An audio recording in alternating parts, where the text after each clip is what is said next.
why, ladies and gentlemen, we take this debate to one-side proposition. Thank you.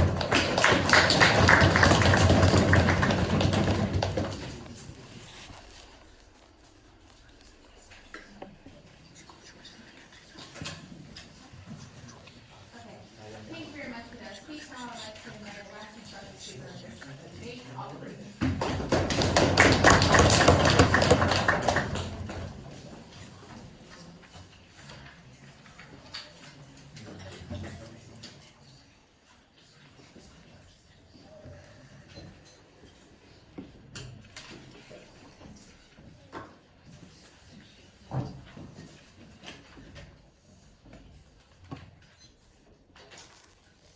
Third proposition speaker says that the distinction between the two worlds on either side is that we have a fear of death, while their side only has a knowledge of death. She agrees that in the world of the proposition, they want people to be aware that their life is going to end sometime. They want people to be conscious that they're going to die in a while. But we think that this is an absolute concession, as we pointed out in our point of information.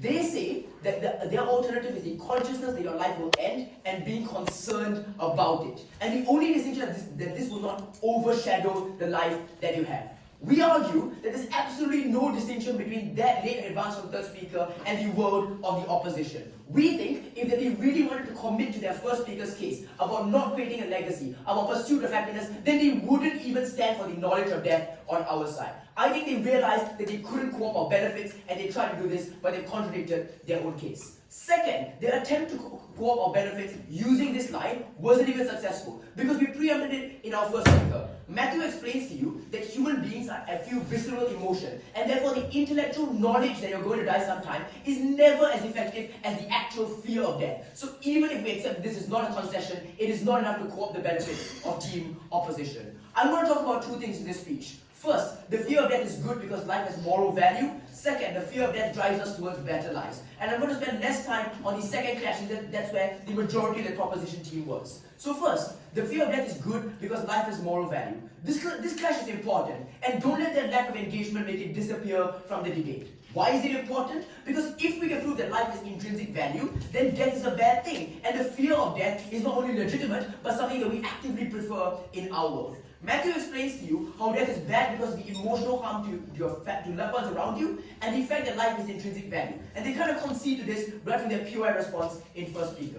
The only response we get is in the last part of the proposition. The first thing she says is that you miss your family members on both sides. Yes, this is true. But the distinction is, it is only in opposition that you fear that your loved ones are going to miss you after you're gone. The fear of not being there for your loved ones is only existent on team opposition. Her second response is that the value of life is the pursuit of happiness. First of all, we don't think this is true. Like, where did they get this from? This is just a glib one-liner with no logic. We think that life is an intrinsic value. That's why murder is wrong. That's why we regret death in war, for example, whether the people who died were happy or sad. Whether or not you pursue happiness, we think life has intrinsic value. Second, this response seems to support ours, because we told you right from first speaker that you only can pursue happiness while you're alive, and if they really care so much about the pursuit of happiness, they agree that life has an intrinsic value.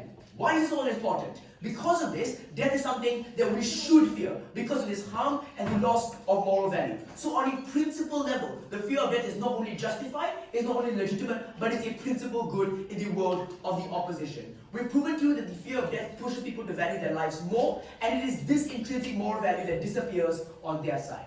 What have we shown you in all this? Life has both moral and practical value, and thus death is something that we should fear. Moreover, anything which pushes us away from death is a principle good. I'm going to explain this later in our argument on innovation. So let's move on to the second clash in this debate. Here's where we got more response from their side.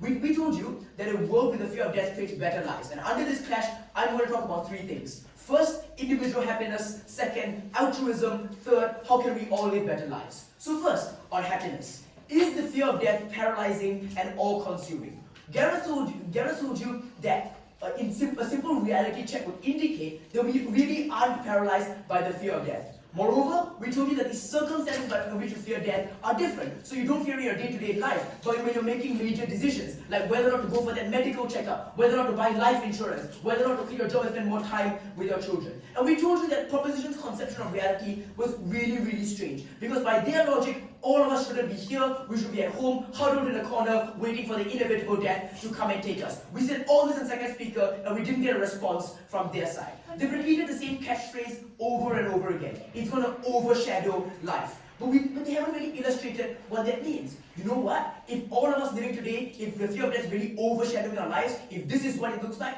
then honestly, I think it's perfectly fine. We didn't hear any real impacting from their side as what this overshadowing looks like. The depiction of our world as everyone being dysfunctional and miserable individuals simply is so divorced from reality that it cannot stand in this debate. We also told you that mental health is much more complex and separate from the fear of death. We told you this in first speaker, and I think they realized that we were right because they haven't brought it up since Prop 1.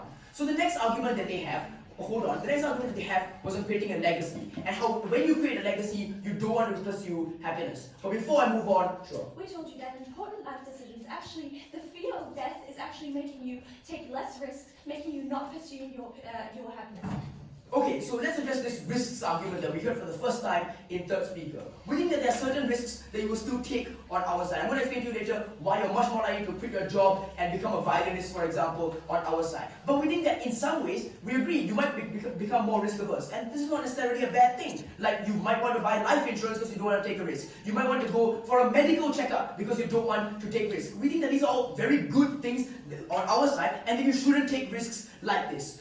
So, back to the argument on legacy. Their main claim is that legacy is mutually exclusive with the pursuit of happiness. We told you this was not true right from first speaker. We told you that there can be happiness in creating that legacy. We gave you the example of spending your time with your children, for example. But moreover, we think that we want on making individuals happy. Because when you are constantly aware that you only have a limited time on this earth, that is when you make decisions that prioritize happiness. The third speaker's response is, we want happiness without pressure. But why? They assert that this is better happiness, but they give absolutely no reason for it. We think that the time pressure that the fear of death gives you actually makes your happiness better. You're pushed to make decisions that make you happy in the short term because you realize that you won't be around forever. To address that first speaker's hypothetical, it is only in the world where you realize that you have limited time on this earth, that is when you quit your job, that is when you become a violinist on our side. So even if you create a legacy, it is not mutually exclusive with being happy. That's the main pillar of their argumentation gone.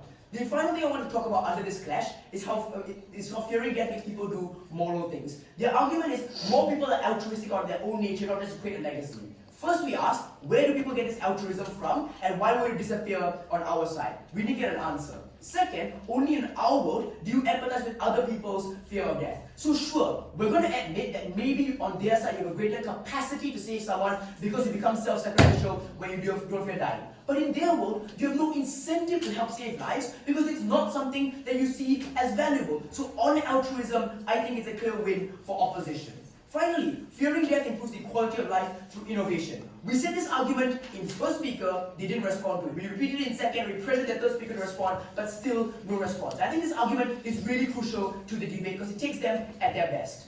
If they care about happiness, and if they say that life gives you the ability to pursue happiness, then presumably lengthening our lives and innovating to ensure people become more healthy is a good thing because it lays the foundation for people to have more time on this earth to be happy. If they wanted to care about happiness, if they wanted to care about not having a time pressure to be happy, then clearly all this innovation was a good thing. That is why it was so damaging to their case that they refused to respond to it down the line. I think starting with reply might be a little late. What have we proven here? Fearing death makes individuals happier, more moral, and live better lives. The case of the opposition is this. The fear of death is legitimate, and death is a bad thing that we should avoid. The fear of death makes us all live better and more moral lives. It allows us to treasure the lives we have. I'm very proud to oppose.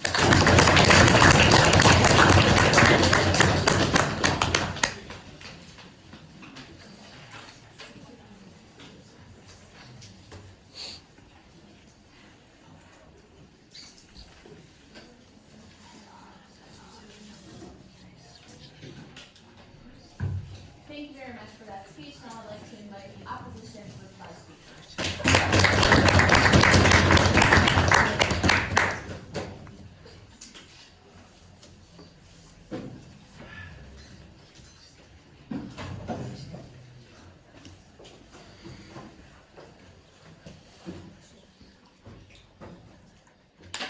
Let's try something. If we substitute the word death from the case of the proposition to say getting eaten by a dragon, you will notice that that case sounds a little bit unintuitive. Think about this very carefully. They would say, well, you don't want to fear the fact that you're getting eaten by a dragon because that means that you live your entire life in fear. Well, what would opposition say? Opposition would say that if you fear getting eaten by a dragon, that means you take reasonable steps and precautions to not get eaten by one. That means that the life that you currently lead can continue on for a longer period of time and you don't have to suffer the harms of proposition.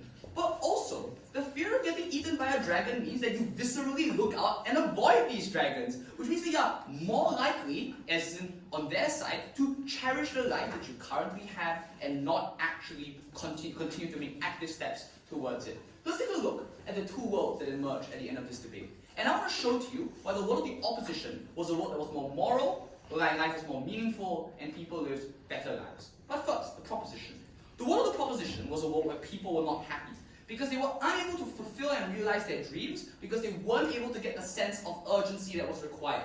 They say, but at least you know about death. The problem with this is that knowing something is not the same thing as viscerally knowing in it, right? Like, obviously, knowing something doesn't mean that I'm actively scared of the fact that it's going to happen. If I viscerally know something, that's when I'm more likely to take active steps to remember it. The fact that I might, for example, die tomorrow. But the problem is that proposition's world doesn't have that. In the world of the proposition, people say, one more day, another day. My life isn't that important because I don't fear death. And what that means is people end up becoming fundamentally unhappy. They die with regrets because they were never able to do the things that they always wanted to do because they never feared the fact that that day would finally come. It was in the world of proposition where people wouldn't fear the fact that their families wouldn't miss them because that's why they don't buy life insurance. That's why millions of families around the world, when their sole breadwinner dies, are never able to do anything. They're left paralyzed in the world of the proposition. And I think eventually they realized this, which is why they eventually shifted to, but you will know about death.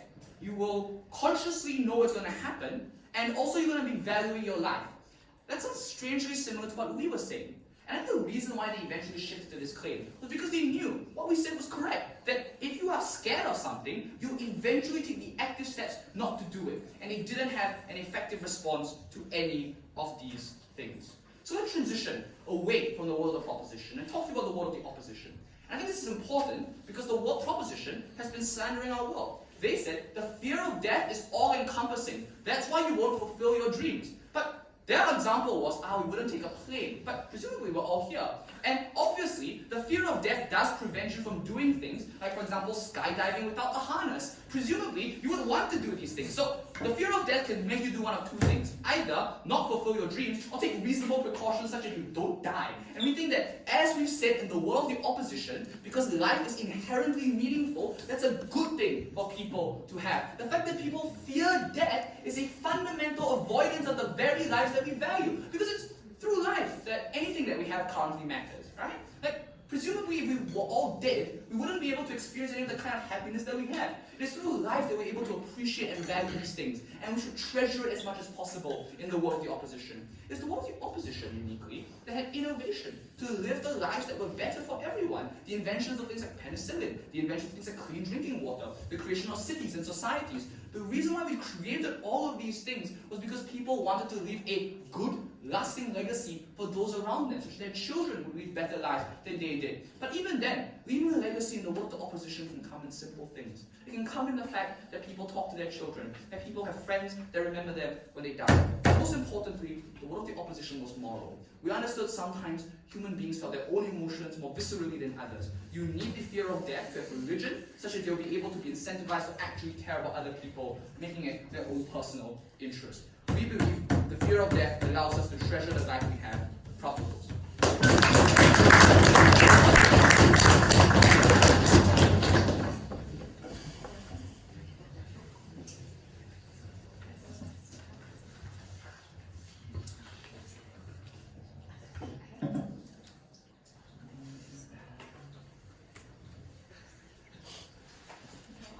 Thank you very much for that speech. Now I'd like to invite the proposition to reply to the wrap-up debate.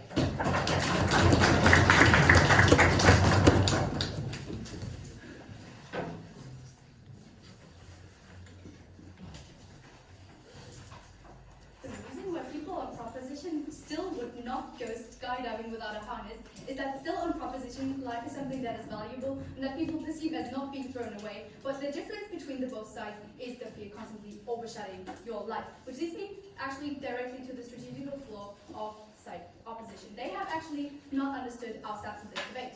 But when they actually talked about like consciousness of death being actually the same as fear, we believe the crucial difference between consciousness and fear is actually the extent to which it is present in your mind all the time. We believe if you're conscious of something, then that actually you only know that it's going to happen. But if you're scared of something, that actually subconsciously influences every decision you actually make in your life, and that is the crucial difference. So what are the impacts of this? We believe firstly that people are still likely to care about their life and care preserving their life. As they told about all the impacts of like people investing into healthcare or something, we believe people would still do that because life is something valuable. But secondly, the presence of the scale is more healthy and more beneficial on us, the house to individual and society. Getting on to the first clash on the principle of value of life. So both sides here agree on that people want fulfillment and meaning in their life. What do we get from both sides? On opposition, we get the idea of building a legacy actually gives you meaning in your life. On proposition, you get the idea that the pursuit of happiness actually gives people value in their life, which means that the difference here is that on proposition you have like fulfillment in life and focus on the benefits you get in life, and on opposition we believe that actually you focus on the things that happen after you die. So what is the difference here is that actually on proposition people have a higher possibility of actually fulfilling this meaning and this happiness in their life. That is because they actually live to experience the impact, so which means that they actually can assess the meaning they've had in their life, while in opposition, people are not certain how much this actually affects people after their life. So why should you go with proposition on this clash?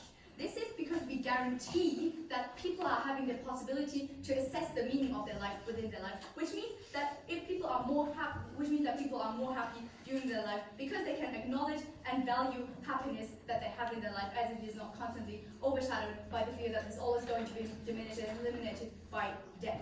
Getting on to the second clash about practical and how people's actions are affected, and also focusing firstly on the greater good and secondly on the individual. So on the greater good, what we've heard from said opposition is that the fear of death actually gets into the forefront in your head, which they've actually acknowledged in their argument, which means that they actually have an incentive to help people. What we get from proposition is that we have a higher possibility of altruism, meaning that if you value the life the same of every person, you're more willing to make sacrifice. So the difference between the sides here is that on opposition, your own problems, as they've actually acknowledged them being in your forefront of your mind, actually are more present than the greater good idea on our side. Which means that as people are scared, they actually care less about other people. So on proposition, the difference is that you have a more pure incentive, as it is like valuing every life the same. So secondly, getting onto the point of the individual and how actually the fear of death influences your decision, because both sides have agreed that actually it has an influence. The difference is how. So on opposition, they told us that actually people might take care and not take risks, and that actually influences their decisions. On proposition, we told you that people are still going to take care of their life because they still value it and still want to pursue happiness and actually want to extend the time frame in which they can pursue happiness. But the difference here is that every decision is not subconsciously influenced by death, which means that people are more able to take some risk that may be beneficial for them and for them to pursue their happiness. So why should you go on proposition with this clash? Firstly, because we believe that we can achieve the better, greater good idea, because incentives of people are more pure, which means they can be more effective. And the second reason is that the individual gets more benefited because of the decisions you're making are not totally overshadowed. And that is the reason why you should go with proposition.